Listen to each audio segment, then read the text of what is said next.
Okay, welcome back to the channel, guys. This is going to be part 5, I believe, of the critiquing of this judicial committee meeting for supposed apostasy on the part of Isaac. This is from jwstruggle.com. I'm going to make sure to post a link to his channel because he's been running that for a while and it's been a very successful and helpful channel. So we get into a couple different things today. God not existing, Satan not existing. We know now that Isaac is an atheist, which is fine. And then there's a couple other subjects that we get into, and I just kind of want to dive right in, because if you're here for part 5, then you've probably been through part 1, 2, 3, and 4. So I just want to jump right in without further gilding the lily. Obviously, you can tell that it is morning. So instead, what we're going to be doing is grabbing a coffee.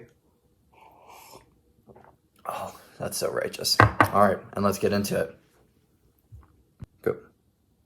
Or is it, or do you think Satan could never use Google? Well, I don't see it so much as Satan, because I think. Do you believe in Satan? Well, you don't. I don't believe Satan is behind truth and facts. Okay, see. But I mean, Satan's killed 10 people in the Bible, and Jehovah killed 10 million. Okay. But I mean, that's Satan and Jehovah. So this is really kind of obvious then. Then you really don't believe in God anymore. You don't really believe in Jesus anymore, and it doesn't sound like you really believe in the Bible anymore. Wouldn't you agree to that? Well, it's yeah. I mean, I'm not trying to put your words in your mouth either. But no, I don't want to verbalize an answer right now at this point, because I don't feel like I've been able to just just discuss what's been on my mind all this time. Well, and that is jumping the gun, but if that's what you want to hear, I mean, after rereading the Bible, I discovered that Jehovah commanded. Before we get into Isaac's next statement, you can see Elder number 3. I don't know. I don't have a nickname for him yet. Maybe you guys can come up with a nickname. Maybe we'll call him Brother Time instead of Father Time. He is so concerned with his precious time, and you'll hear him mention his time and how precious it is multiple times in this recording. But he's just so concerned with his time, he keeps pressing Isaac. He's like, do you believe in Jehovah? Do you believe in Satan? Do you believe in the Bible? I need an answer because I need to go home. That's basically what it boils down to. So anyways, Isaac is about to say something I disagree with. I'm going to go ahead and rewind so we can hear the beginning of his statement, but let's go ahead and hear it. My mind all this time. Well, and that is jumping the gun, but if that's what you want to hear, I mean, after rereading the Bible, I discovered that Jehovah commanded his people to rape, enslave, kill, murder, and do all these inhumane things. Mm-hmm. And then Jesus came along, and I have because okay, so now he's bouncing around a little bit. So here's the thing. Isaac is an image bearer of God. He's trying to live in God's world, being an image bearer of God, yet he's trying to discredit that same God that he knows exists. So what he's doing is he's saying the God of the Old Testament is horrible because he commanded people to rape, enslave, murder, steal, all this other stuff. Again, if he even did a little bit of research, and again, there's questions out there. These are questions that Christians have had for years and have been deliberating on and educating on. We have to remember that we're seeing the world through the scope of our lens and our experience. They were totally different times back then. They weren't commanded to rape and enslave and all this other stuff. Some of the language in the Old Testament is very hyperbolic. Just a quick example, some of you who have watched my channel for any length of time know that I'm a fan of Frank Turek. So what I would suggest is go ahead and read a book by, it's called Is God a Moral Monster? I can't remember the name of the author right now, but Frank Turek always says that they're using hyperbolic language, and in this case, hyperbolic language is, let's say destroy them utterly is one of the terms, or don't even leave the animals in the fields alive, or don't even spare the women or children. Again, it all sounds very bad, but it's hyperbolic language that's been used. That's common practice in the writing back in those days. And it's the same way that we say, you know, like the Giants destroyed the New York Jets. You know, they didn't actually go and destroy them, and now the New York Jets are dead. It just means that they defeated them in a football game. That's all it means. Okay, anyways, we're going to continue on. I have more to say about that, but I don't want this getting too long. Kevin told me I was being accused of apostasy. And I mean, I want to know what kind of apostasy I committed. Is it just because of me talking to my wife and Nancy? Because I don't know who reported me, because I know that What's the definition of apostasy? I got 3 definitions. Okay. If that's because I did take this meeting seriously, and I wanted to do as much research as I could. And that's all. I don't have stuff that crazy people printed off in their basement. I don't want you to be afraid that everything I have is legitimate research that I've done. But the Greek term comes from aphistemi, which literally means to stand away from. The noun has the sense that I've done. Okay, so I just want to preface that Isaac is about to give, because again I watched ahead. Isaac is about to give actually 3 different definitions for the word apostasy. There's 2 in there that are reasonable, and there's 1 in there that is what I would call a hijacked term. Okay, and you'll see this in modern day politics too. People will take terms that have always meant one thing, and they will take that term or that word, and they will change the definition of it to fit their agenda, right? So the Watchtowers literally come up with their own definition for apostasy, and you'll hear that here in just a moment. But yeah, we'll continue on. All right, let's go. Play. But the Greek term comes from aphistemi, which literally means to stand away from. The noun has the sense of desertion, abandonment, or rebellion. It comes from Acts 21:21. The religious leaders of Jerusalem charged Paul with such apostasy against the Mosaic law. And Jesus Christ was the original apostate. It's a very important thing. So, the Apostle Paul was charged that he did apostasy against the Mosaic law. Right. So, now, there is apostasy in general as a definition of the word. Right. Now, there is apostasy in the sense of a biblical way. Yes, I'm getting That's to very that important. too. Very Yeah. important. Yeah. Okay. So that's the one that's quoted in Acts. Okay. And then I have 2 more. One is actually verbalized from the governing body in the 1980s after they had the cleansing, if you want to call it that, of the Watchtower headquarters. An apostate is not just someone who disagrees with what the Bible teaches about God. He is someone who rejects what he has been provided through the slave class. So the slave class... Okay, so again, there's this thing called etymology. And when you go to look at the etymology of the word, you look at how that word has been defined throughout time, right? So where did it start? Maybe it was 2 words meshed together, one from Greek and one from Latin, and and here's what it meant back then, and maybe 500 years ago, here's what it meant. And never at any point in time has apostasy ever meant someone who disagrees with what is provided to them through the slave class. First of all, I think that the slave class, this whole thing that they came up with about the faithful and discreet slave and the spiritual food at the right time. Oh, gosh. Witnesses and their spiritual food. I'm sorry. It's exhausting. But this slave class thing really, really bugs me because they've made a whole, like so much theology out of the faithful and discreet slave. So anyways, off of my rant, they completely hijacked the term apostasy, made their own definition, and now it's so broad, they're allowed to apply that to anyone. I mean, you could literally be a believer in 2020, and if they change their teaching in 2021 and you don't accept it, you're now an apostate. This is what this definition allows them to do. Goodness sakes. All right, here we go. Described in Matthew 24:36. If you disagree with anything that the slave class prints, you're considered an apostate according to the governing body in 1983 when that letter came out. And then I have the Webster Dictionary, which says an abandonment or rejection of one's former religious beliefs, Nothing more, nothing less. In this strict context, Christianity can be considered an apostasy from Judaism, which clings to the Mosaic Law covenant and awaits the arrival of the Messiah still. So of those three, the one that I'm supposed to follow is, I'm guessing, the one that is from the Watchtower. You guessed correctly, Isaac. Because the governing body is God's sole channel on earth. But every time the governing body presents a new understanding, it apostatizes from the former teachings.